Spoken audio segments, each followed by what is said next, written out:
So I woke up and the first thing I did was go onto Twitter, only to find my whole timeline was talking about Monster High. So I ran to the Monster High Instagram page to find that they've posted. Now, mind you, Monster High hasn't posted since 2018. So I did a quick Google search and lo and behold, Monster High was getting rebooted with Nickelodeon at the helm, who's been handling Monster High since Fright On. I'm happy for the dolls and the TV show to return, but a live action movie, I don't know, live action stuff can be hit or miss. So I just don't want it to be like the 2016 reboot, you know? Also, for more information about this Monster High reboot, check out these videos. I'm going to link them in the description below.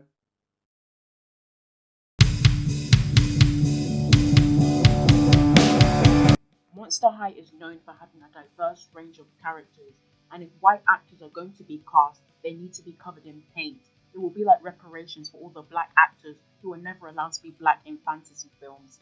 The only Caucasian people in Monster High are Bloodgood and Jackson Jekyll, but that doesn't mean the other non-human skin-colored monsters are not coded as people of color. Jennifer Long and Kiyomi Hauntley are both East Asian characters. If it's not obvious from their names, they are both the children of legends from Chinese and Japanese folklore. Gigi and Wisp are the daughters of the genie, therefore they have Middle Eastern roots. Skeleta Calaveras is Mexican. C. Dawn Dancer is Native American. EC is Choctaw for deer, and she comes from the legend of the Deer Woman. The Freaky Fusions all represent mixed race people, therefore the need to cast mixed race actors for monoracial characters will not be needed. Speaking of monoracial characters, the main ghouls is Claudine Wolf. She's visibly brown skinned. The Wolf family is a black family with varying skin tones, something I have to commend Monster High for doing. Black people don't all look the same, we all come in different shades. When casting the Wolf family, they need to be dark skin or brown skin. Claudia is a dark skinned wolf compared to Claude and Claudine, who are both brown skinned. The only lighter skinned family member is Howleen Wolf, so when the casting is released, I hope to only see one light skinned actress in the Wolf family. And please, no white people in blackface. They may be monsters, but they are still black. And we're back to non-human skin-colored characters. The other black characters in New Salem consist of Rebecca Steam, Catty Noir, and Wadowna Spider. Toralei and the Werecat twins have been said to be black, but I really think Toralei is mixed race. She gives off mixed race vibes, I guess. I'm not really keen on the troublemakers of Monster High, who all met in jail being black characters, but I guess if they're perceived that way, I guess they are. I'm gonna say Honey Swamp is also black because she comes from New Orleans and she has 4C hair. I think she's the only Monster High character with 4C coily hair. Cleo Denial and Nephra need to be played by Egyptian or Arabic actresses. I don't know why I need to explain that, but they need to be played by people from Egypt. So I was doing more research into this movie and I came across a page on a wiki site. Now I thought they'd already confirmed the cast, then I realized it was a wiki site where you create your own fan cast. And I was looking at the choices and I realized this is going to help me with my next point. A lot of the choices were people leaving or who were on Nickelodeon or Disney Channel, which is that's good choices. I did question a few of the choices though, like Rose McGowan as Spectra. She was 40 at the time, and I guess I see the resemblance, but I really wouldn't pick her. And Jessica McCormick is a jewelry maker. I don't think that was like the right person to put down. I think I wasn't searching enough.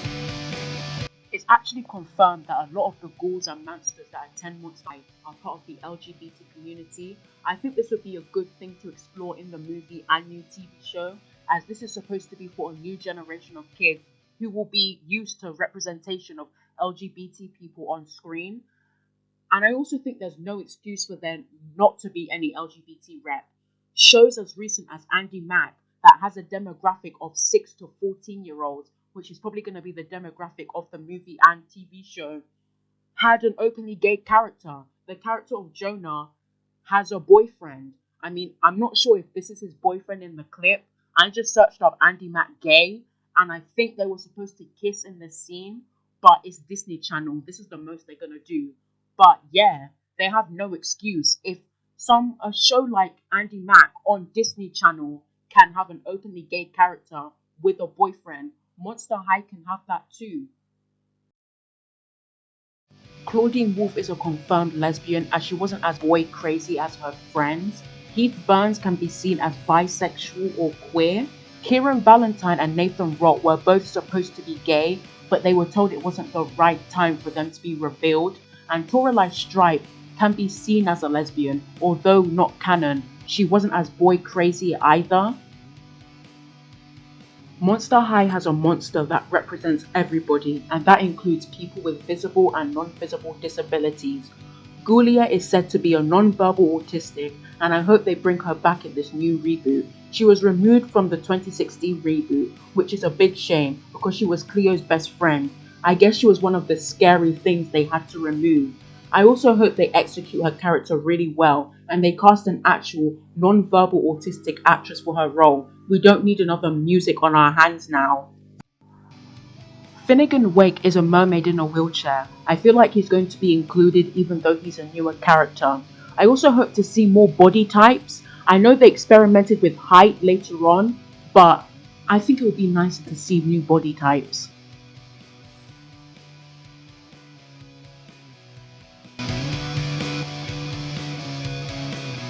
I think the cast should be made up of older teenagers since the characters are teenagers. I think the ages should be like 16 to 20, like 20-year-olds who can pass for teenagers, like the cast of the MCU Spider-Man films. We have to remember that the reboot for a newer generation of kids and the characters themselves are around 15 to 18 years old.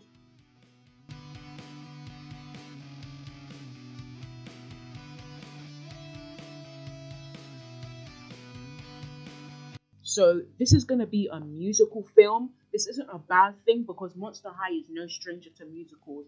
Boo York is a musical with really good pop songs actually. This is going to be handled by the writers of Big Hero 6, the Rugrats reboot, and Princess and the Frog. They're all pretty solid work, but I was looking at the writers' other work, and well, yeah. I heard the Big Hero 6 show is good though.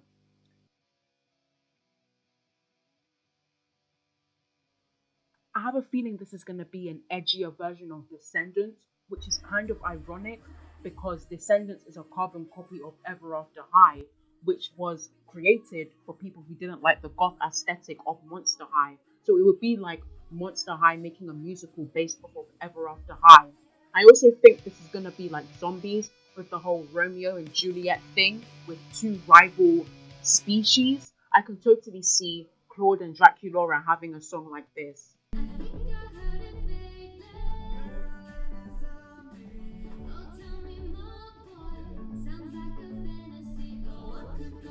And for a movie about zombies, zombies is very light-hearted. Like, I want to see an element of like Adam's Family where there's creepy and kooky things going on as well. I think Adam's Family has the same essence as Monster High, just a bit more adolescent. You know, you have like goofy stuff. It should definitely have elements of The Corpse Bride or like a Tim Burton film, Scooby Doo, and maybe Clueless. Just like a girly teen movie, you know. And I say Scooby Doo because it wasn't afraid to look like the source material. I just think it would be nice to have a gothic movie with a girly twist for a younger audience. And it's bound to be goofy. Monster High had very out there stuff, like Frankie is known for having her limbs fall off her body. You have ghosts attending the school, like Spectra, she just floats around. And Abby Abominable has snowflakes permanently when she walks, and when she cries icicles, and some characters don't even have human hair.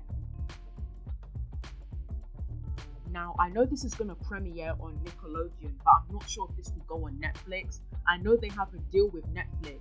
Like, they're supposed to be doing the Last Airbender TV show. So, is this going to be like a new ghoul at school, a new monster joins?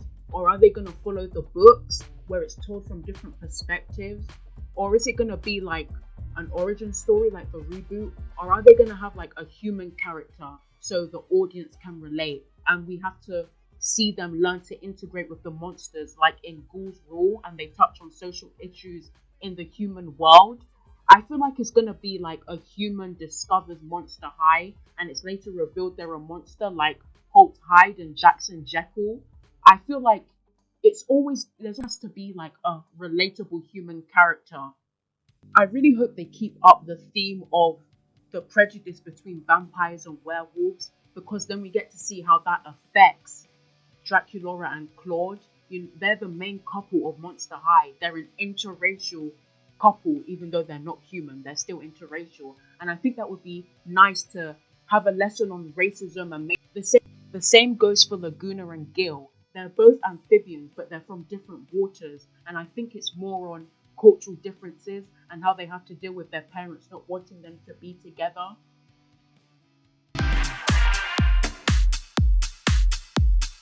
The fashion is another thing that needs to be done right.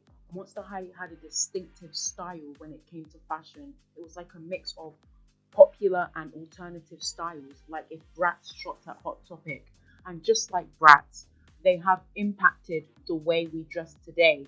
I see Monster High influence in like e-girl fashion with the accessories, the hair, the skirts with big boots, and the makeup. And with this resurgence, there is no shortage of inspiration. My favorites are Swangelical and Divinity Art on Instagram. They've modernized and revamped these outfits that Monster High characters wear. I could see live action actors in these outfits. And also, YouTube Dina9 has made a video which is kind of like a guide. And please, can we please have the characters in makeup? Kim Possible live action movie really disappointed me. All in all, I'm pretty excited for this. I want to see how it turns out. I do wish this had like a big Hollywood budget. I think it warrants it. Like maybe like the same budget as a series of unfortunate events, because that's a Nickelodeon movie. Because I think the only other live action adaptation from Nickelodeon I can remember is the Fairly Odd Parents movie. And if anybody remembers watching that film, yeah, it had potential, but it's not the best. And the Monster High fan base is so big and dedicated. Like to this day, we still watch the shows, watch the movies, collect, buy dolls. Like Monster High fans would go out and buy tickets to go watch this film. But I know because of Corona that can't really happen. But I feel like this could have warranted a live action film in cinemas. And I was actually watching a video by YouTuber Beauty in a Box, who mentioned that girl media doesn't get the same respect as boy media, and it's so true. How come there are 8 movies between G.I. Joe and Transformers, but every single Barbie movie has been straight to DVD or made for TV? We're only now just getting a Barbie movie that's in development. I think Greta Gerwig's attached to it as well. So, anyways, thanks for watching. Please like, subscribe, comment, share. Please, I want people to watch this video. I don't think anyone's done this yet. A lot of it has just been announcements that, oh, Monster High's come back. I want to see, I'm interested, how this turns out. Monster High is so unique in like what it stood for, like compared to like the other toy lines. It was very unique, and even the way it looked, it was very unique. So I want to see how that turns out. So, anyways, thanks for watching. Please read the message at the end. Thanks.